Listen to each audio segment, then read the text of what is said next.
हर घर की कहानियाँ टीवी। विनय पार्क में घूम रहा होता है कि तभी उसकी नजर प्रिया नाम की लड़की पर पड़ती है। विनय प्रिया के पास जाता है और उसे कहता है, इतनी सुंदर लड़की पार्क में अकेले क्या कर रही है? आप यहाँ किसी का इंतजार कर रही हो क्या? हाँ, वो मैं अपने बॉयफ्रेंड का इंतजार कर रही हूँ। पता नहीं कहाँ है। एक तो वैसे ही वो मुझसे ब्रेकअप करना चाहता है। कोई लड़का आपसे कैसे ब्रेकअप कर सकता है? आप तो इतनी सुंदर हैं। ना ना ना, वो लड़का तो बहुत पछताया होगा। वैसे एक बात कहूँ, आप अगर बुरा ना माने तो। हाँ हाँ, कहो ना। मैं आपको काफी देर से यहाँ देख रहा हूँ और जब पता चला कि आप किसी लड़के की वजह से यहाँ इंतजार कर रहे हो तो सच में मुझे तो बहुत बुरा लगा। काश मैं आपका बॉयफ्रेंड होता, आपकी आंखों में एक आंसू तक नहीं आने देता, आपको बहुत खुश रखता। वैसे आप कुछ बड़े लग रहे हैं उम्र में। आपकी तो शादी हो रखी होगी ना? मेरी शादी? अरे आपने ये क्या बोल दिया। मैं तो अभी भी कुंवारा हूँ और ना ही मेरी कोई उम्र ज्यादा है। वो तो आजकल इतना पॉल्यूशन है जिस वजह से उम्र सबकी ही ज्यादा दिखती है। मैं तो आप जैसी लड़की की ही इंतजार में हूँ। काश मेरी लाइफ में भी कोई इतनी सुंदर लड़की होती जो मुझे इतना प्यार करती। खैर कोई बात नहीं। अरे इसमें इतना सोचने वाली बात नहीं है। आप मेरी इतनी तारीफ कर रहे हो, मुझे समझ भी रहे हो और हम एक अच्छे दोस्त तो बन ही सकते हैं ना? क्या आप मेरी दोस्त बनोगी? सच में? मैं आपको बता नहीं पा रहा, मैं बहुत खुश हूँ। विनय प्रिया से खूब प्यारी प्यारी बातें करता है और कुछ दिनों के बाद अपने झूठे प्यार के जाल में उसे फंसा लेता है, जिसके बाद अब विनय प्रिया से रोज मिलने लगता है। कुछ दिनों के बाद विनय घर जाता है तो विनय की पत्नी पिंकी विनय से गुस्से में कहती है, आज जिस जॉब के लिए गए थे उसका कुछ हुआ? लगी कि नहीं? पिंकी, मुझे पता है कि तुम क्यों इतने गुस्से में हो, लेकिन तुम्हें पता तो है कि मैं कितनी कोशिश कर रहा हूँ। अब जॉब मिल ही नहीं रही है तो इसमें मेरी क्या गलती है? मुझे तो ये समझ में नहीं आ रहा कि तुमने पहली बारी वो जॉब छोड़ी ही क्यों? अरे सब अच्छा ही तो था, वहाँ भी तो कोई परेशानी नहीं थी, लेकिन वो छोड़ दी तुमने।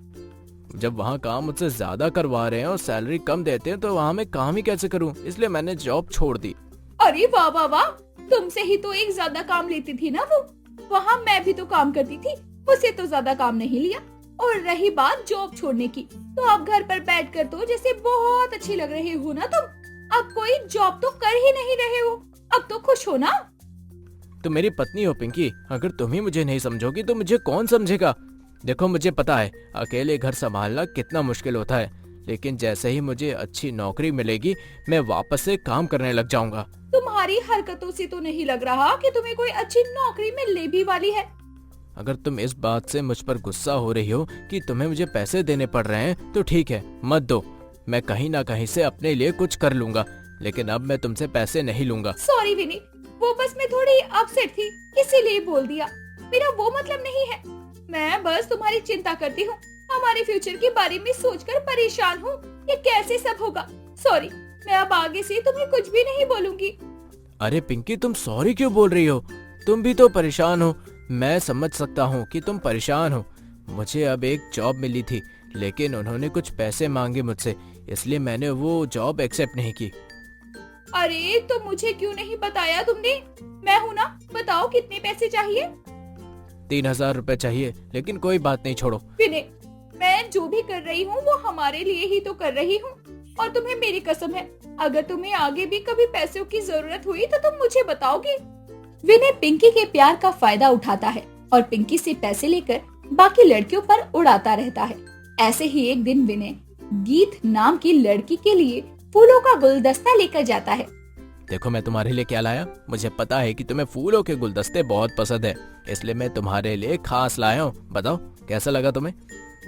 विनय, अब नहीं चलेगा ये गुलदस्ता। मैंने तुम्हें कहा था ना कि मुझे तुम बहुत पसंद हो। अब मुझे तुम अपनी फैमिली से मिलवाओ। तुम मुझे बताओ कि अब तुम मुझे अपनी फैमिली से मिलवाना चाहते भी हो या नहीं। मैं अब और वेट नहीं करने वाली हूँ, इसीलिए अब तुम साफ साफ बोल दो। गीत, तुम एक ही बात को लेकर क्यों बैठ गई हो? मैंने कब मना किया तुम्हें अपनी फैमिली से मिलवाने के लिए? मैं तो बस थोड़ा सा टाइम मांग रहा हूँ ना। मेरी फैमिली ने तो पहले ही मना कर दिया। उन्होंने कहा कि तुम बड़े लगते हो, शादीशुदा लगते हो, लेकिन मैं भी फिर उनके खिलाफ जाकर तुमसे शादी करना चाहती हूँ, और एक तुम हो कि मुझे अपनी फैमिली से मिलवाना ही नहीं चाहती हो। गीत, मैं तुमसे ही प्यार करता हूँ, इसलिए अपनी बेइज्जती सह लेता हूँ, लेकिन मुझे नहीं पसंद कि कोई बार बार मेरी उम्र पर ताना मारा जाए। अगर तुम्हें मुझ पर भरोसा नहीं है तो मत करो बात, मैं कभी कुछ बोलूंगा नहीं, लेकिन भरोसा है तो मुझे समझो। नहीं विनय, ऐसी बात नहीं है। देखो, मैं तुमसे प्यार करती हूँ, इसीलिए इतना सब कर रही हूँ, लेकिन अगर तुम मेरी बात नहीं समझोगी तो मैं भी कुछ नहीं कर सकती। अच्छा बाबा, सॉरी, मुझे जैसे ही कोई नौकरी मिलती है मैं तुम्हें अपने परिवार से मिलवा दूंगा। अब तो खुश हो ना तुम? हाँ, बहुत खुश। अच्छा चलो ना, मुझे शॉपिंग करवाओ। तुम्हारे लिए खास मैंने पैसे बचाए थे। विनय लड़कियों को ऐसे ही अपनी प्यारी प्यारी बातों के जालों में फंसाता रहता। कई दिन निकल जाते हैं और विनय के पास कोई नौकरी नहीं थी, इसीलिए पिंकी भी काफी परेशान हो रही थी। कुछ दिनों के बाद पिंकी विनय को एक होटल में जाते हुए देख लेती है। अरे, ये विनय होटल में क्यों जा रहे हैं, वो भी एक लड़की के साथ? रोज तो ये मुझे बोलते हैं कि नौकरी देखने जा रहा हूँ, ये है इनकी नौकरी। आज मैं विनय को रंगे हाथ पकड़ूंगी, देखती हूँ कितना सच बोलता है ये आदमी मुझसे। पिंकी भी उस होटल में विनय के पीछे पीछे जाती है और विनय के साथ गीत को कमरे में जाते हुए देखती है। पिंकी को काफी गुस्सा आता है और वो दरवाजा खटखटाने लगती है। कौन है यार, हमें अकेले में भी अकेले नहीं छोड़ रहा है। गीत डार्लिंग, थोड़ा वेट करो, मैं अभी आता हूँ। विनय दरवाजा खुलता है और दरवाजे पर पिंकी को देखकर काफी हैरान हो जाता है। साथ ही विनय काफी डर भी जाता है। पिंकी विनय को एक जोरदार तमाचा मारती है। मुझे घर पर बोलकर जाते हो कि तुम नौकरी ढूंढने जा रहे हो और यहाँ इस लड़की के साथ गुलछर्रे उड़ा रहे हो। अरे, दिखाई नहीं दे रहा तुझे, ये लड़की छोटी है तुझसे। और मैडम, कौन है आप, और मेरे बॉयफ्रेंड को थप्पड़ कैसे मारा? अरे ओ, तुम शक्ल से तो अच्छी लगती हो, फिर इस गधे की बातों में आकर गधी कैसे बन गई? ये तुम्हारा बॉयफ्रेंड नहीं, मेरा पति है। ओह सॉरी, झूठा पति, क्योंकि जरूर अब तक इसने तुमसे ये सच तो कहा ही नहीं होगा कि ये शादीशुदा है। विनय, क्या ये सच है? तो पिंकी, तुम यहाँ तमाशा क्यों कर रही हो? तुम्हें जो भी बात करनी है वो हम घर जाकर कर सकते हैं ना।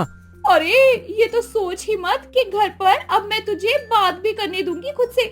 अरे, तुझ जैसे झूठे इंसान से मैंने शादी की, यही तो मेरी बहुत बड़ी गलती है। मेरी तो किस्मत ही फूट गई इस झूठे पति से शादी करके।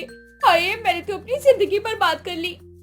पिंकी और गीत दोनों ही अब विनय को खूब मारती हैं। साथ ही पिंकी अब विनय को छोड़कर कुछ सालों बाद दूसरी शादी करके खुशी खुशी अपनी जिंदगी गुजारती है।